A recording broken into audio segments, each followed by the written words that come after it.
Yo, yo, yo.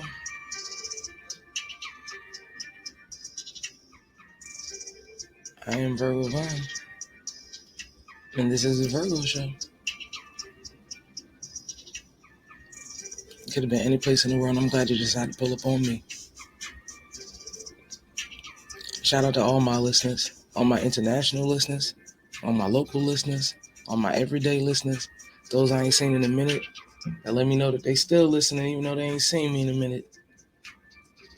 I love all my listeners. Australia, Singapore, India, America. I want to give a shout out to California and my friends this week in Florida. I see y'all because y'all see me. And my special listener, Miss Sharon, she's telling all her friends. I like that. You could be like Miss Sharon. Tell your friends, hey, I got this friend. She do podcasts. Check her out. Anyway,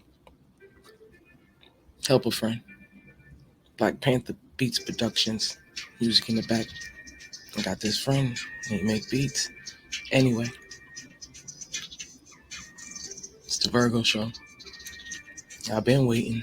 It took me a minute to get it together to come here with this one. If you got a TV or any kind of device that involves any kind of www dot, and you know what it is, with them Alex Murdaugh murders. That man killed his family, his wife and his son. And a whole bunch of drama going on in their family. Yeah. He said he ain't do it. That was his story. He was sticking to it till his story ain't look so good no more. We're going to get into all of that. Like I said, I got some opinions I couldn't wait to get here and tell y'all, but did y'all watch the Netflix part? Like, it started off with somebody dying. Like, I ain't seen a movie started off with a white person dying in a long time. that was the punchline. Yeah, we talking trash. I'm not sure, I'm not racial. I'll just call it like I see it. If it's black, if it's white, it is what it is. If you white, you might not like what I got to say. But I'm not the only person saying it. Like, Buddy was doing what he wanted to do. He was throwing around his white privilege. The whole family was committing crimes. The Netflix just painted a picture. Once you start getting into reading up on the court cases and watching the testimony, like, bro, it's like I ain't never seen a witness on the stand snap back at the person interviewing them. Like, I know you want to speed this up. I didn't say I wanted to speed up nothing. I feel like I'm just rambling. Okay.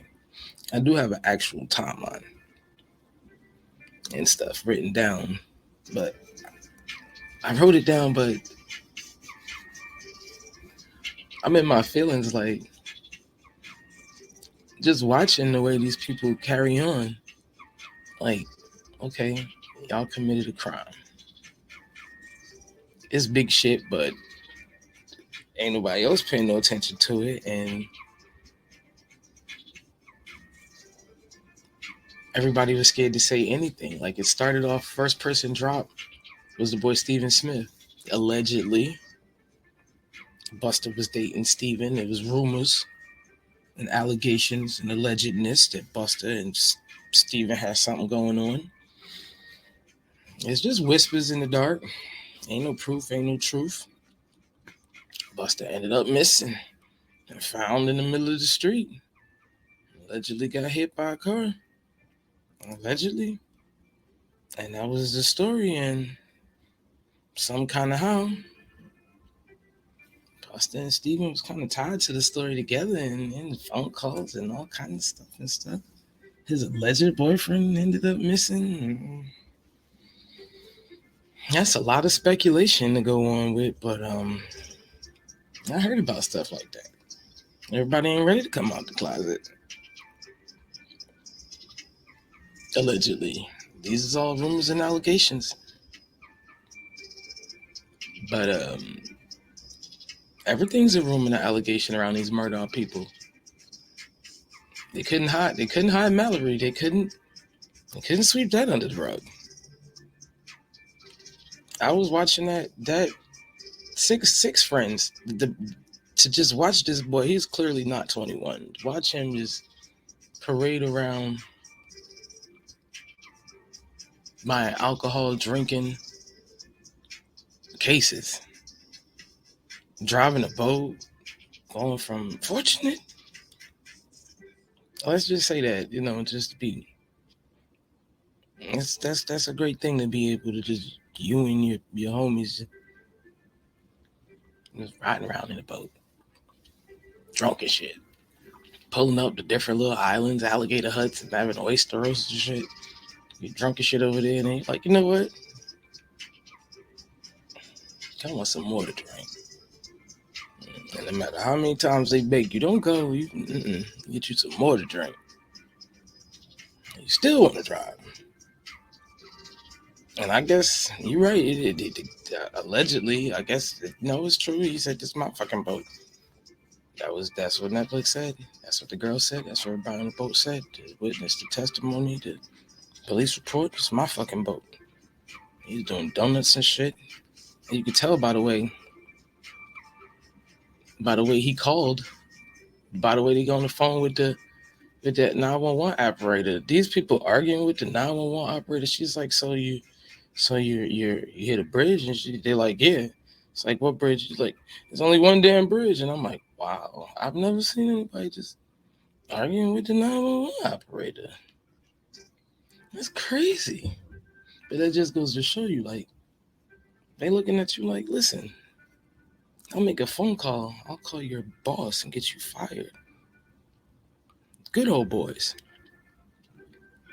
And this is like the first good example of the good old boys. They got caught out there. They couldn't hide it anymore. They couldn't afford to hide it anymore. That hush money cost money. Hush cost money. They couldn't hide that hush no more. The money was going out quicker than it was coming in. It was just so interesting. I was just like, and I'm just watching it, and this shit was going on for how long? Like, they family, like, old money, like, been doing solicitors. They've been, like, prosecutors, like, for years. And the best part was towards the end. Like, I mean, he's guilty. Like I said, this is a recap type situation. Everybody knows that the man's guilty. They know now. They knew then. I guess they had enough hush. He had enough money left for the hush, but it didn't hold all the way through. The evidence still showed. So it's just crazy. Like, how your son just lose a whole person out of a boat? They arguing with the 911 operator, and you just like giggling and shit. By the time he got to the hospital, he was like drunk, absolutely out of his mind. It's a good old boy system. Daddy pulled up and showed his badge, bust up in the place, and did whatever he wanted to do. Hide the evidence, tamper with witnesses. I mean, like, break all of the rules. Showing up on unofficial capacity, flashing, like, killing it. And it's normal. Like, we do this all the time. What is you talking about? What? They just got caught now, so now they got to answer questions. By the time the man hit the stand, it was hilarious because the demeanor, I know I'm going back and forth, but I go back and forth. The demeanor on Alex, by the time he hit the stand, he is just, I'm just talking about just setting the stage, like the showmanship of this man. Like, when he hit the stage, because he didn't go up there to testify. He went up there to say what he had to say. Because his little story, and that's my story, and I'm sticking to it. I wasn't there, it wasn't me, whatever. That was his story, and he was sticking to it. His little story wasn't sticking. So he had to come with the remix and come with the new story.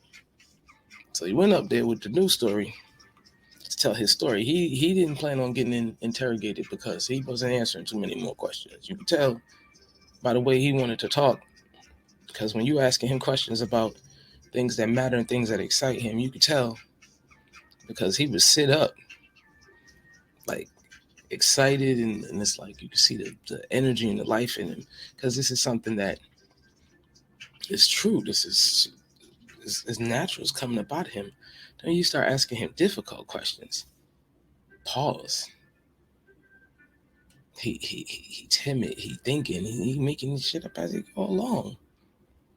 So now he don't recall, because when you asked him yesterday, because the trial took forever, we asked him yesterday what happened at 7. You remembered every detail, what shirt you had on, what you had for breakfast, what time you woke up, all of that kind of stuff. And then you forgot where you was at. Like a whole hour later, you totally forgot where you were supposed to be, and all of that. You forgot all of that part. Now you don't recall. Selective outrage. Selective amnesia. I'm stopping. Now you don't recall. I mean,